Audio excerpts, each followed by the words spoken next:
안녕하세요, 이두진입니다. 오늘도 벌써 밤 11시네요. 네, 오늘도 민법 입문 강의 두 번째 시간이고요.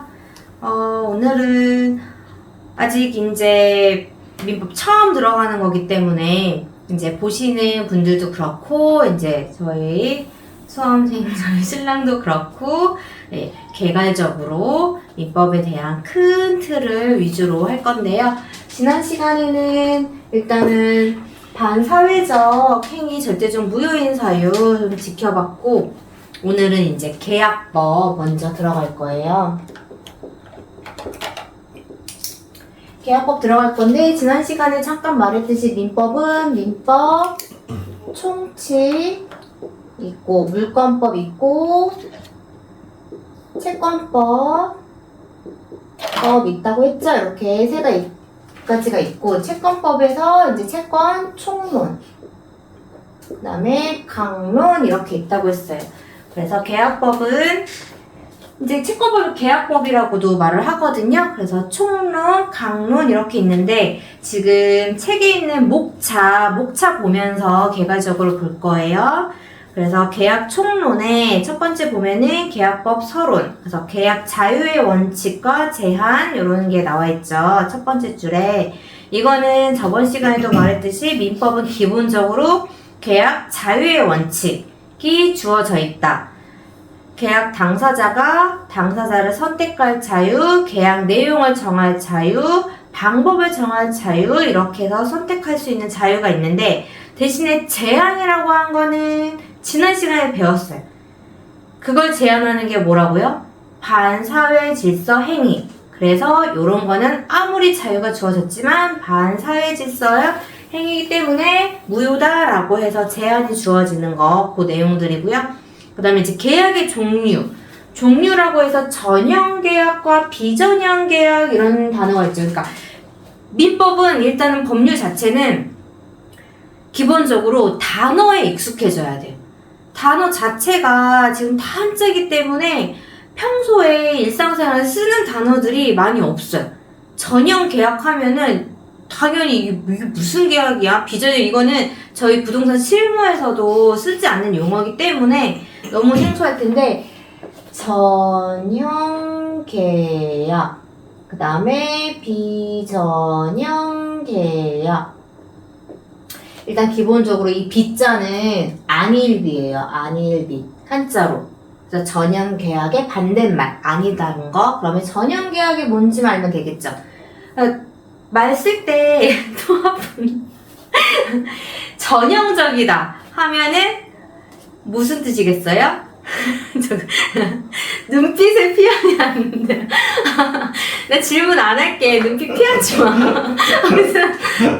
밖에서 선생님이 질문할까봐 눈빛 피하는 그 학생 지금 전형적이다. 형식이 정해져 있는 계약. 이거는 채권 강론에서 딱딱 정해져 있는 계약인데 법적으로 정해진 15가지 딱 정해져 있는 게 있어요. 그 중에 이제 매매, 임대차, 증여, 도급, 사용대차 이런 식으로 임치 굉장히 많아요. 15개가 이렇게 있는데 우리가 이제 공인중개사법에서는 매매, 임대차, 교환까지 이렇게 3가지만 배우는데 비전형 계약 같은 경우에는 민법에 나와 있지 않은 계약 형태 실질적으로는 이게 훨씬 많을 수도 있어요. 진짜 비전형 계약이 예를 들어서 우리 전속계약 하잖아요. 전속계약 하잖아요. 요거 같은 경우에는 민법에 있는 계약의 형태가 아니죠. 그래서 이런 게 예를 들어서 이제 비전형 계약에 속한다고 보면 되고, 그러니까 용어만 일단은 저게 뭔 뜻이구나 하고 용어를 익숙해지는 과정이 필요하니까 용어를 이제 그 다음에 두 번째 보면은 쌍무계약, 편무계약 이것도 혹시 들어보셨나요? 아니요. 편무계약 일단은 단어 속에서 유추할 수 있겠죠. 일단 무자는 의무예요. 의무. 그럼 쌍무는 뭘까요? 쌍무는 양쪽에서 의무가 다 있다는 거겠죠. 그럼 편무는 한쪽만 의무가 있다는 거예요. 예를 들어서 그러니까 쌍무 계약에는 매매, 임대차, 교환. 얘네들은 매도인, 매수인. 양쪽에 다 의무가 있죠. 얘는 물건을 넘겨줘야 되는 의무가 있고, 얘는 대금을 지급해야 되는 의무가 있고. 그래서 쌍무 계약인 거고, 편무 계약 같은 경우에는 대표적으로 증여. 증여 같은 경우에는 무상으로 한 당사자가 다른 당사자한테 일방적으로 주는 거라서 주는 사람만 의무가 있는 거예요. 받는 사람은 받을 권리만 있는 거고. 그리고 이제 사용 대차라고 돼 있는데 이거는 우리 시험 범위는 아닌데 사용 대차 같은 경우에는 이것도 무상으로 사용할 수 있게 해주는 거를 사용대차 계약이라고 하거든요. 그래서 일단은 편무계약 하면은 증여랑 사용대차 이렇게 두 개가 있다라는 거 요것도 머릿속에 또 넣어놓으시고 그 다음에 이제 요거랑 구별을 또 해야 되는 게 뭐냐면은 유상계약과 무상계약이에요. 유상계약, 무상계약.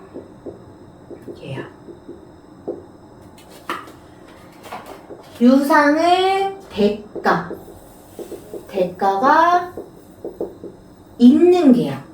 무상은 대가가 없는 계약. 그러면 대가 없는 계약, 아까 편무계약에서 배웠죠? 뭐 있겠어요? 증여랑 사용대차. 둘 다 얘는 증여랑 사용대차는 편무계약이면서 무상계약 둘 다 속한다는 거. 그거를 알면 되는 거고 그 다음에 또 용어 설명에서 보면은 낙성계약이랑 요물계약이 있어요. 이것도 처음 듣는 거죠.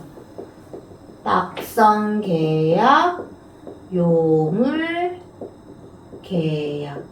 진짜 단어가 어려요. 단어가.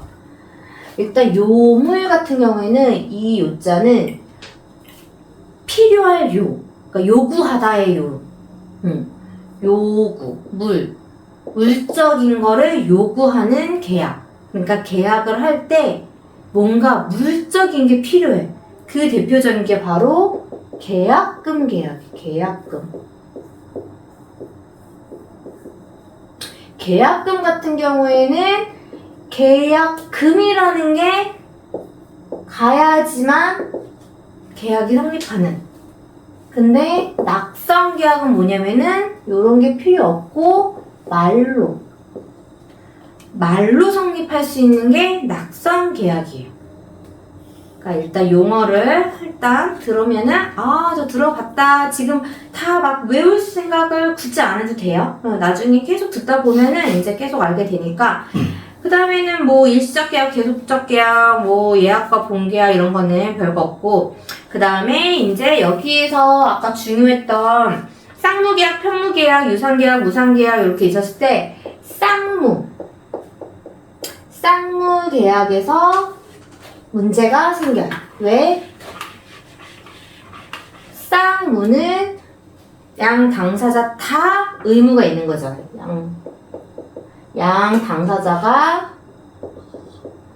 모두 의무가 있는 상태에서 한 당사자가 이 의무를 이행을 안 할 수도 있겠죠.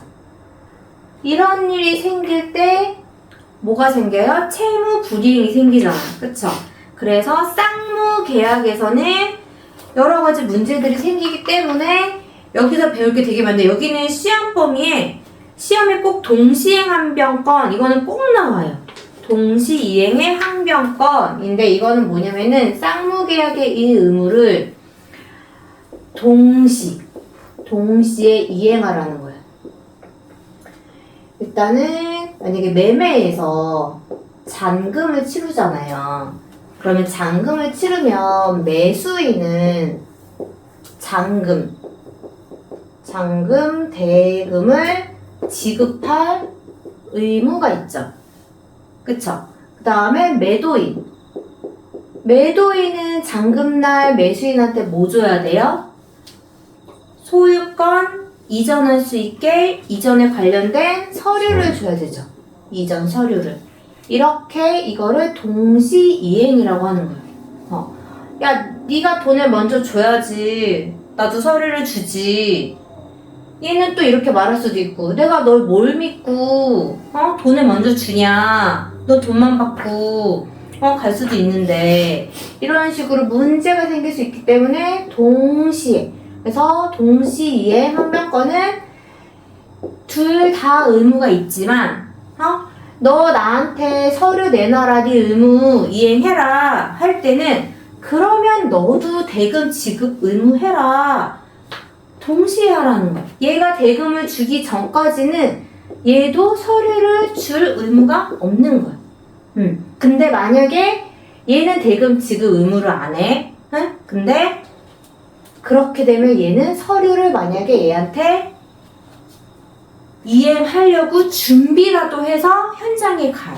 그러면은 이 사람은 이행한 준비를 다 해서 갔기 때문에 이제 뭐가 되냐면은 이 사람은 이행을 한 거야. 그러면 그 의무를 이행 안 한, 대금 지급 의무를 안 한 이 사람은 뭐에 빠지냐면 바로 이행 지체에 빠지게 되는 효과가 나타나는 거야.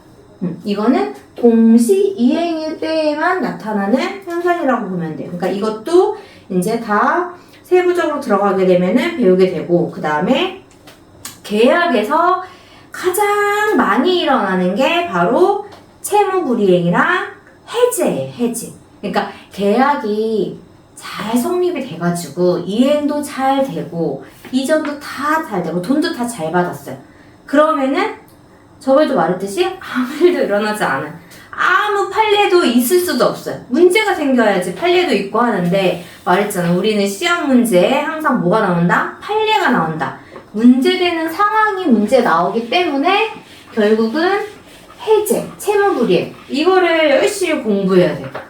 그래서 해제도 이제 뭐 합의해제, 법정해제 이렇게 두 가지로 나눌 수가 있고, 그 다음에 아까 이행지체 잠깐 배웠잖아요. 이행지체가 생기게 되면은 해제권도 발생할 수 있죠. 이행지체가 됐는데 나만 서류 다 주고서는 저 사람이 대금 지급할 때까지 계속 기다릴 수는 없잖아. 그러니까 해제할 수 있는 권리도 주는 거예요. 그래서 해제의 효과 이런 것도 이제 계약이 해제권을 행사하게 되면은 제3자도 있거든요. 생기게 돼요. 해제권을 행사하기 전에 또 제3자한테 물건을 팔 수도 있기 때문에, 아니면 근저당을 설정할 수도 있고, 그런 제3자한테는 어떻게 제3자를 보호해 줄까?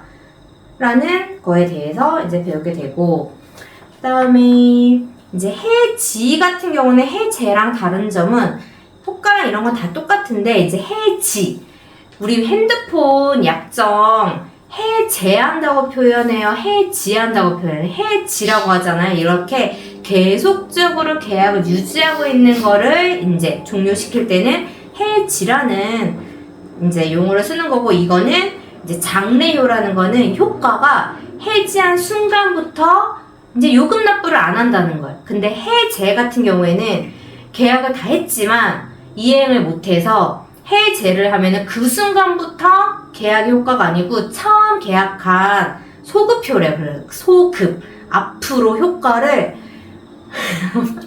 졸려 죽으려고. 앞으로 효과를 한다고 해서 소급효를 하는데, 요것도 나중에 한 번 더 이제 세부 들어가게 되면은 말해줄게요. 그러고 나서 이제 계약 강론으로 들어가면은 매매. 매매 같은 경우에는 이제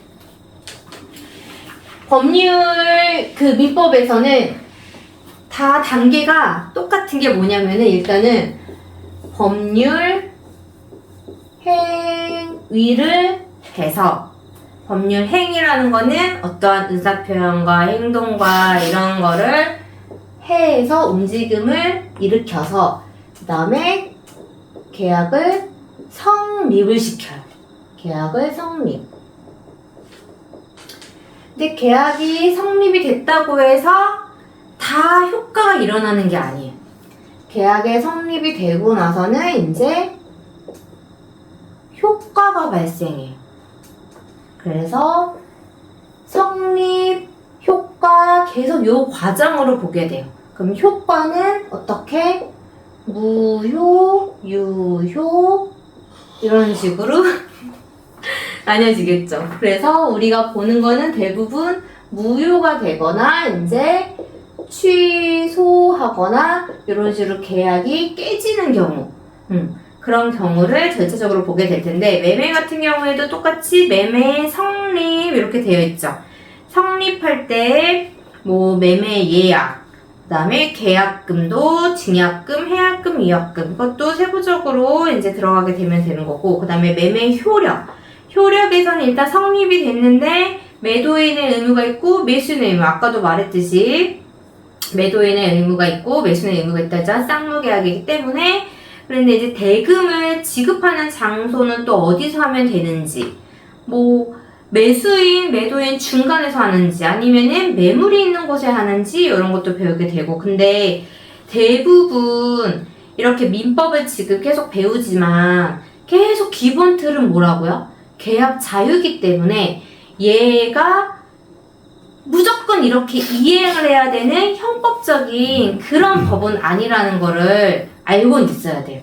그러니까 실무에서는 결국은 약정 서로 합의하고 특별히 약정을 하는 게 항상 우선을 한다는 거. 그리고 반사회적 행위거나 아니면은 뭐 편면적 강행 규정이어가지고 한쪽에 이제 임차인한테 불리하거나 이런 식으로 문제가 생기지 않는 이상은 둘이 합의해가지고 합치가 되면 일단 그게 우선한다는 거를 알면 되고 그 다음에 이제 매매에서는 항상 시험에 나오는 가장 중요한 게 담보책임이에요. 담보책임. 매매 담보책임. 이거는 우리 부동산에서도 많이 나오는 거예요. 먼저 잔금을 치러서 잔금 이후 소유권이 이전이 됐어요. 이전이 됐을 때 그 이후에 매매한 물건이 있는데 물건에는 동산과 부동산이 있어요. 동산 같은 경우에는 이렇게 진짜 물건, 책, 핸드폰 부동산의 반대말이라고 생각하면 돼요. 부동산은 토지에 정착하고 있는 건물처럼 쉽게 움직일 수 없는 애가 부동산인데 물건에는 그래서 동산과 부동산이 있는데 얘를 매매는 부동산만 매매하는 게 아니잖아요. 근데 매매 계약을 해서 대금을 다 치르고 동산 같은 경우에는 만약에 노트북을 사왔어. 사와서 왔는데 얘가 이제 물건에 하자가 생길 수가 있겠죠. 그렇게 해서 하자 담보 책임을 이제 묻는 그런 거에 대해서 발생하면은 이제 나오는 건데 예를 들어서 여기 보면은 물건의 하자, 권리의 하자 이런 식으로 지금 두 가지가 나와 있잖아요. 권리의 하자 같은 경우에는 물건의 하자는 그야말로 그 물건에 대해서 하자가 있는 건데 부동산 같은 경우에는 누수 가장 큰 하자죠. 누수 그 다음에 그 벽에 금간 거 우리 부동산에서 가장 중요한 누수랑 벽에 금간 이런 것들이 이제 부동산에서는 가장 큰 물건 하자고 권리의 하자는 뭐냐면은 이제 등기상의 근저당이나 만약에 전세권이나 이런 권리가 설정되어 있는 요런 물건의 하자를 이제 권리의 하자라고 보거든요. 그래서 용어 같은 경우에도 하는데 요거는 매수인이 산 사람이 지금 악이라는 단어가 나왔죠. 악이. 보이죠? 악이. 악이. 무슨 뜻일까요? 나쁜 마음. 나쁜 마음으로 우리는 통상 알고 있잖아요. 근데 비법상 선이 악의 이게 이제 두 개가 반대말인데 선이는 착한 마음이 아니고 선이는 몰랐다예요. 몰랐다. 그리고 악이는 알았다예요. 나쁜 마음이지.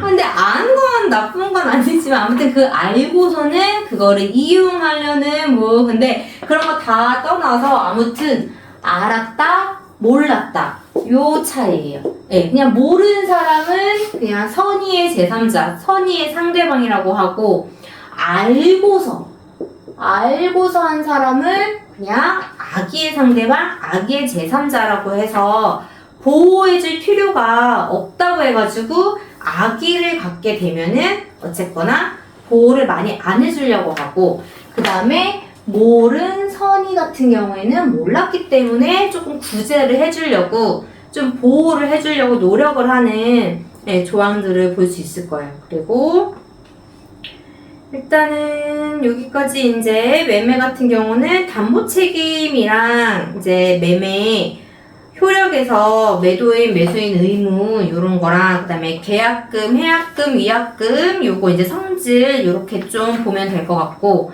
그 다음에 이제 뒤로 넘어가서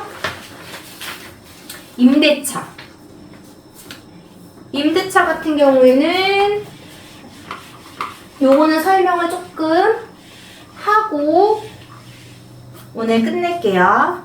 일단 임대차 같은 경우에는 민법상 임대차가 있고 그 다음에 특별법상 임대차가 있어요. 이게 뭔 소린가? 그리고 임대차 지금 민법상 임대차가 있다고 했잖아요. 그럼 얘는 무슨 계약이에요? 전형계약이죠. 전형계약이라서 민법상 요 임대차 규정을 가지고 예전에는 계속 진행을 했었어요. 근데 보면은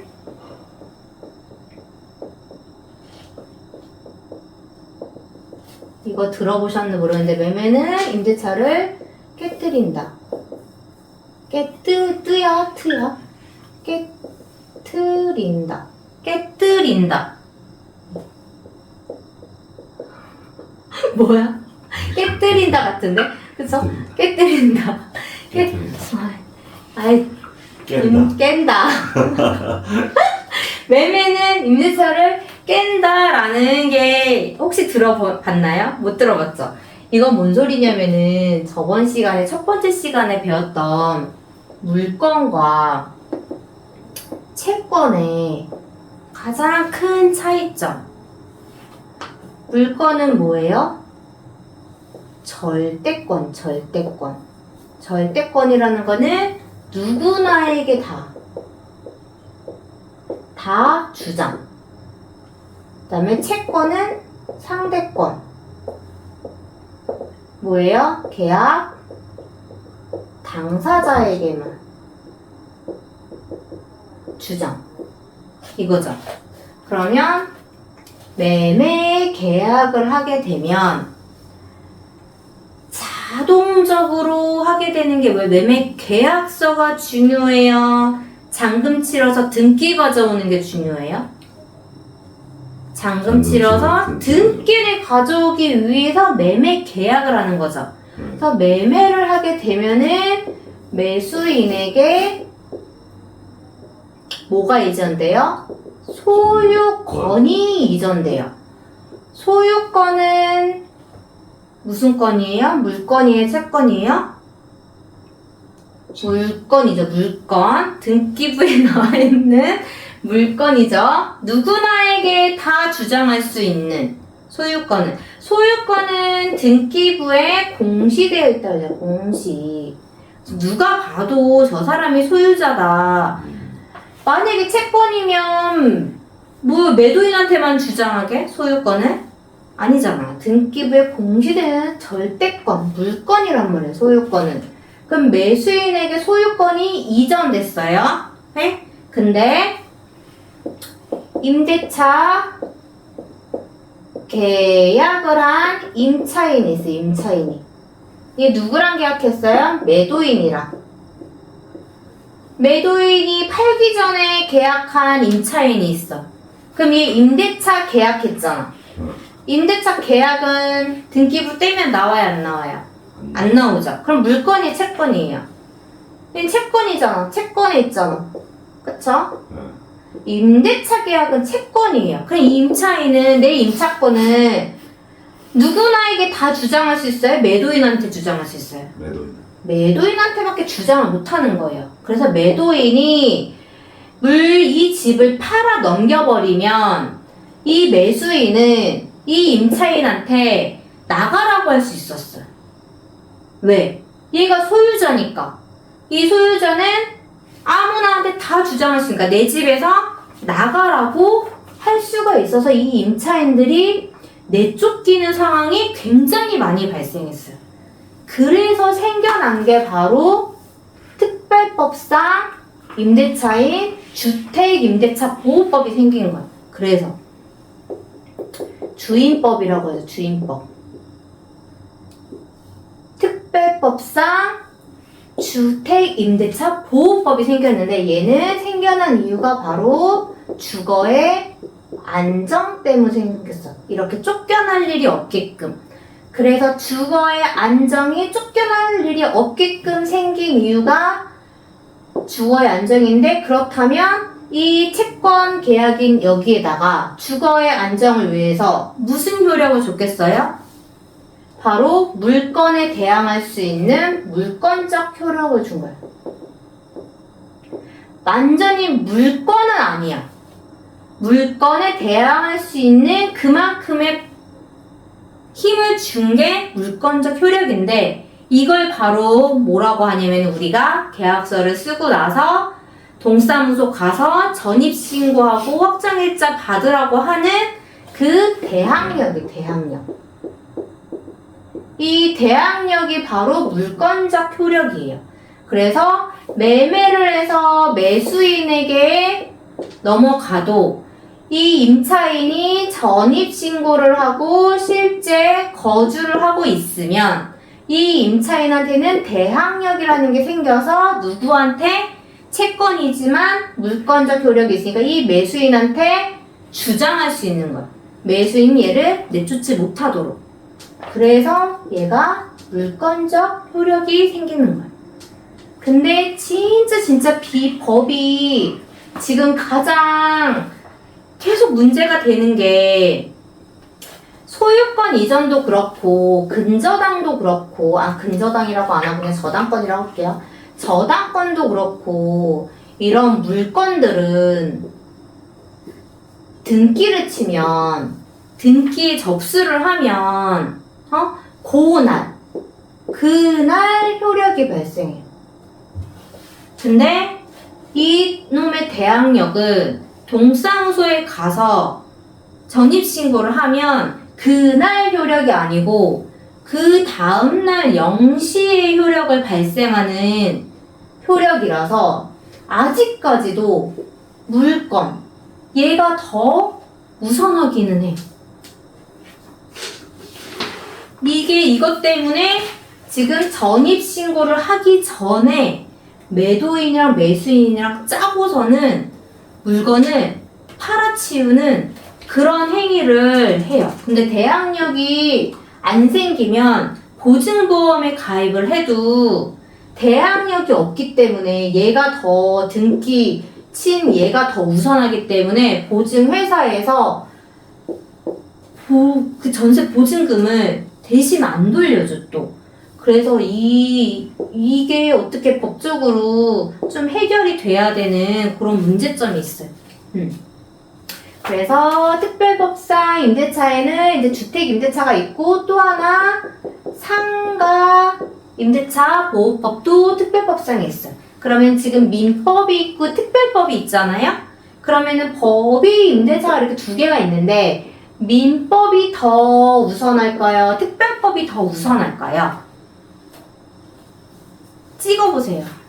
누가 더 우선해요? 민법. 그럴 것 같죠? 왜냐면 민법이 기본법이니까. 그쵸? 근데 얘가 우선한다는 거. 그래서 우리는 임대차를 배우게 되면은 주택임대차보호법이랑 상가임대차보호법, 특별법을 먼저 보고 그 다음에 민법상 임대차 빠져있는 거. 그래서 민법상 임대차는 거의 다 이제 토지임대차라고 보면 돼. 토지임대차. 여기는 주택, 상가잖아요. 그래서 민법상 임대차 들어가는 거는 거의 토지임대차에 적용된다고 보시면 되시고 감안하면 되고 시험에서는 실제적으로 다 주임법, 특별법이 나와요. 자, 오늘은 여기까지 하겠습니다. 갑자기. 안녕. 힘들어. 힘들어. 고생했어. 됐죠?